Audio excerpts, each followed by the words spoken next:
Welcome to another RES Wave update. All right, so now things are becoming a bit clearer. The bearish view was right, but what is the overall picture?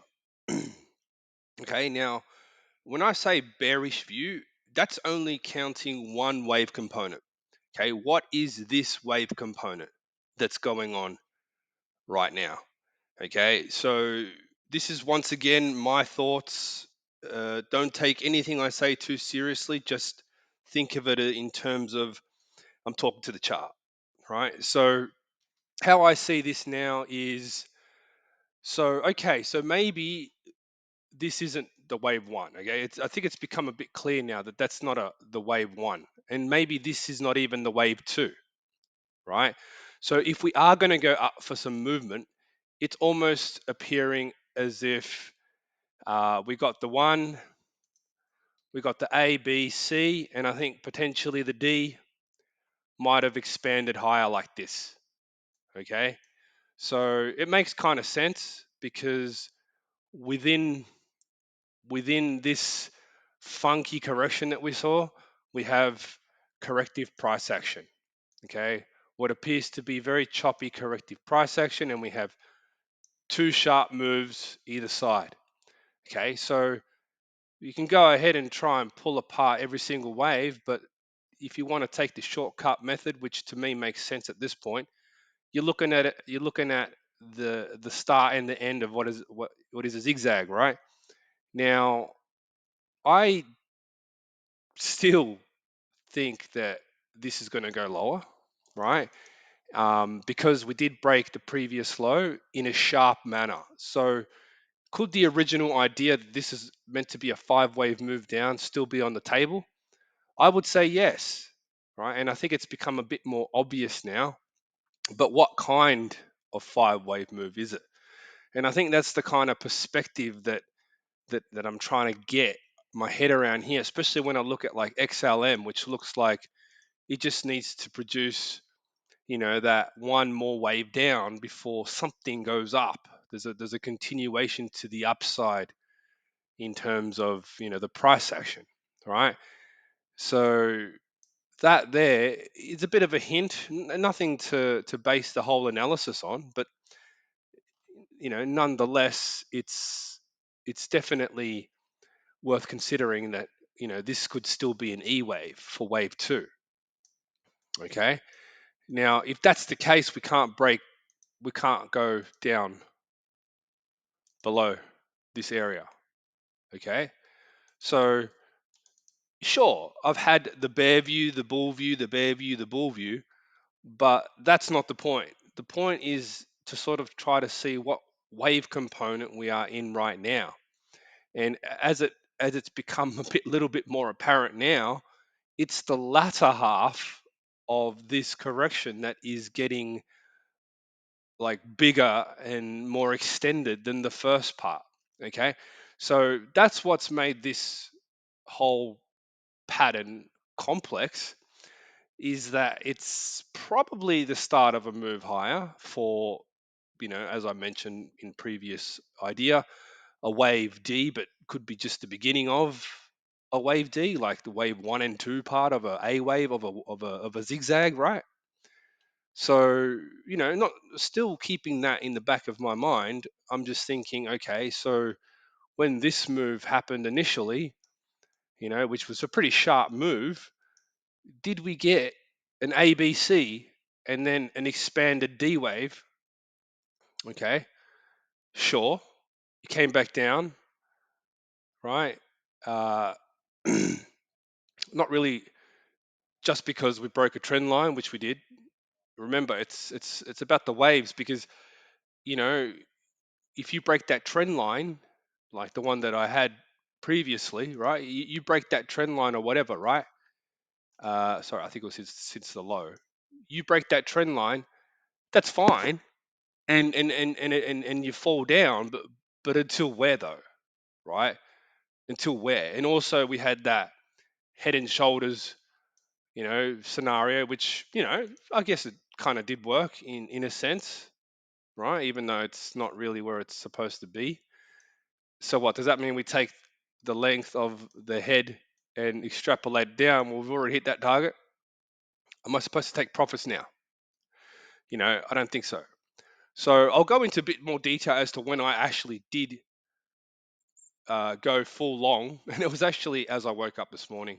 Sorry, full short. No, sorry, it was last night. Right before bed, I shorted at this spot right here where I saw something interesting, which I'll get to in a sec.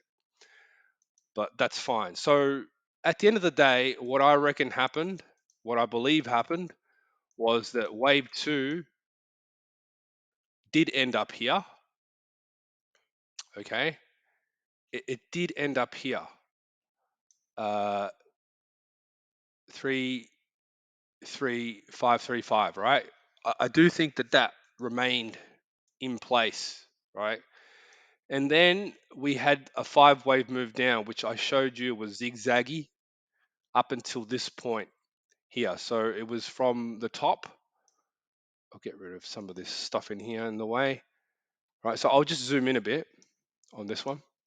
So we had zigzaggy stuff going on here. As I mentioned in my last idea, there was zigzag here. What was the other one? There was zigzag here and zigzag there, right? There was 3 down, and then I said, "Oh, is this going to be the start of a move higher?" Okay. Now this is an interesting point. Okay, and I want to say this because whenever you break, and I did say if you break that support, it's invalidated, right? Which we did. I mean, almost immediately, right? And then that should have signaled something to you, but not in the way that you'd expect, right? So yeah, sure, we did break lower after that was invalidated, which is fine, but it still didn't add the complete wave context to the corrective process that happened in order for me to initiate a short position. It still didn't make sense at that time. So to go short around there straight away after a break would have been a bit of a risk, in my opinion, right? Because you didn't see anything apart from what could have been potentially a zigzag pattern. But then what happened after that to me was the most interesting part of it all, which I thought was actually E wave here, right? Turned out to be a bit different, right? So I believe that the E wave occurred. So we had a zigzag, what I believe turned out to be a zigzag, right? Because remember what I told you is that a zigzag, right, is either a zigzag or the start of a 5 wave move until proven otherwise. Remember I said that, right? And if you break the start of it, well, guess what? It's proven wrong, and it's got to be something else. So in this case, I started to realize there's a 3-3-5-3-5 pattern here, right? And because I had to go to sleep, I took the risk. I took the risk because I saw how choppy this was getting, right? And it chopped out all night. So I wouldn't have had the chance, or maybe I would have had the chance, but I'd already done it anyway, so who cares? I shorted with a stop just at that last high. Okay, so what I see here is so A, B, C, D, messed up little E, right? That now there's okay, so for starters, this is an expanded correction to the downside. Okay, so in other words, I got lucky, right? Otherwise, I would have had to reshort it again. But the beauty of how this happened was how small the E wave was, right? How small it was. So your short, your stop would have been like a break of this low, and your stop would have been here, right? That's how incredible that is. And profit came after that, which is still going to come. I'll get to that in a sec as to how I see this unfolding, right? That's fine.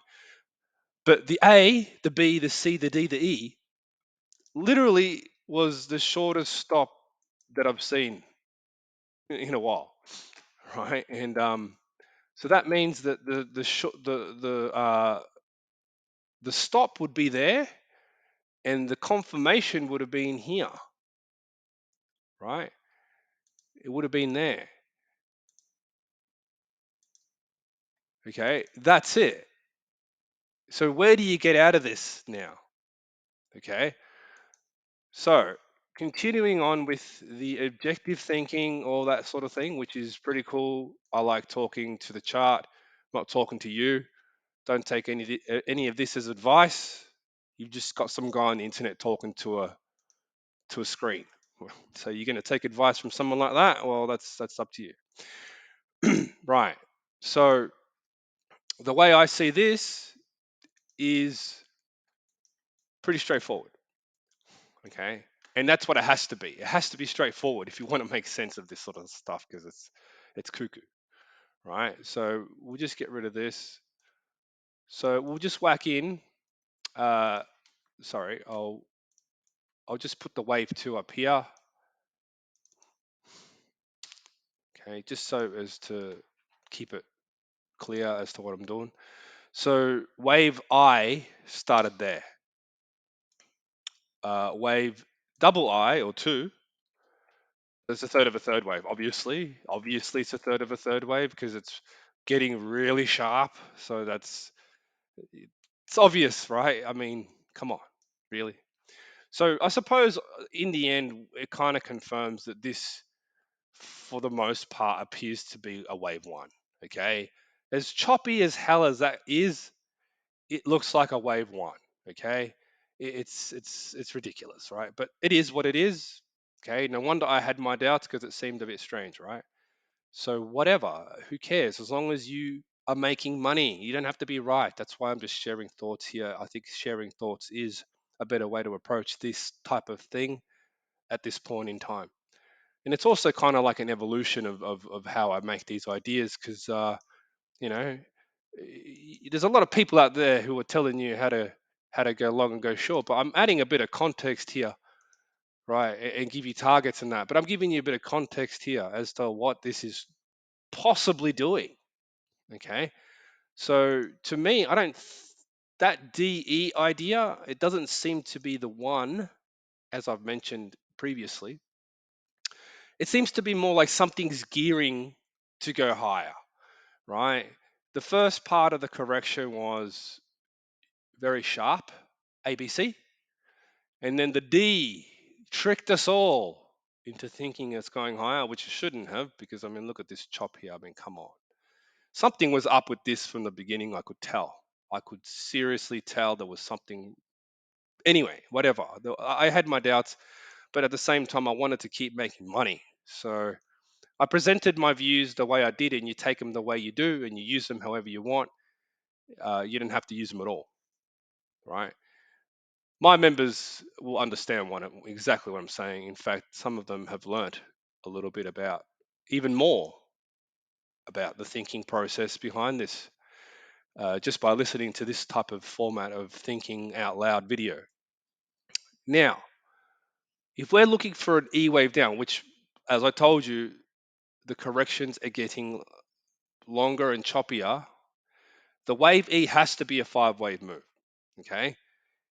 Now, judging by how sharp this is getting, I don't think it's going to stop yet, right? Judging by how it broke straight through that low of the first wave in a really sharp manner and continuing, I just think we're going to get into a third of a third of a third wave as soon as it's going to keep going lower, right? How much lower? I don't know. Um, there are different ways that you can figure that out, I suppose, using some good old fashioned Fibonacci extension, right? You can go back and forth on this and you can try and figure out potentially wave three might end at the 1.618 area. It could, right? It could end there or it could go, look, I mean, look where 2.618 is. It's right on that, almost right on that low. Okay. Now, I don't think that's going to happen, but these are the kinds of ways that people have tended to measure things. But I just don't think that that's very accurate way to do things, especially when you're getting this type of chop, right? So once again, it's a waiting game. I think there was another one. Yeah, no, I'm not going to bother with fib. Anyway, I suppose right now it's kind of like, well, it's sharp, really sharp. It'll probably go lower, lower, lower because we're looking for a 5 wave move. Okay, yes, it look, technically that wave 2 looks like a zigzag, right? Sort of. Even though I've told you what it is. Um, so technically wave 3 started here, right? So okay, I lost my patience a little bit, sort of, throughout my thinking processes, but then obviously found the reason to go short, did it. Uh, it's going to keep probably going lower, but like when you compare, when you think of the size of this, wave 5, it's going to have to probably not go that low. I mean, like if you, okay, let's take the fib retracement, right? A fib retracement from the end of what is probably wave 1. Okay, 0.618 could be the target, or it might hit 0.618, correct in wave 4, which uh, who knows what that's going to look like. Wave 2 is extended, sort of drawn out, or look, maybe would you consider that short, sharp? I mean, look, when it comes to wave E's, as long as you get some kind of 5 wave move, don't even bother really trying to figure out alternation. That's more for impulsive moves, in my opinion, right? Sure, you'll get alternation, but yeah, it's probably not easy to do. All right, so I'm going to give you something else in a second to finish this up.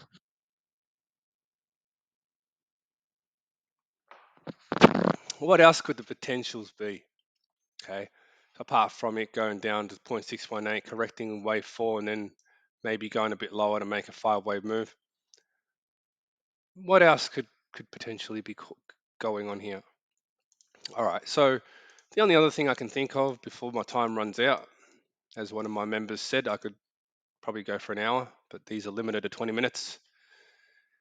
Um, so wave 1, we're looking at this like it could be a 5 wave move, but it still could be a zigzag, right? That's wacky, right? I know it's wacky, it's crazy. So that would mean that there's a chance that this here could be a type 1 weak 5 wave move, right? Zigzag 1, zigzag 2, and then coming soon, zigzag 3. Okay, that could potentially cause it to be really sideways choppy, which it's already been. Okay, now that is interesting because what does that mean for the current move is that if this is going to be another zigzag, which has a leading, also a type 1 weak 5 wave move as its A wave, which is just getting into the crazy territory there, then you're looking at a target of the same length, which we could be almost hitting now. Okay, the same length as that, and then we'll chop up a bit more and then come back down again. Okay, so bear that in mind if you don't know what you're doing, and if you're looking for a target to take profit, the length of the first 5 wave move, looking for a target of potentially,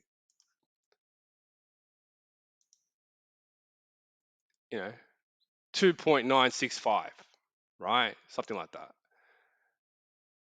And that would be a type 1 weak 5 wave move, which means that this is not a wave 2. Well, actually, it is wave 2.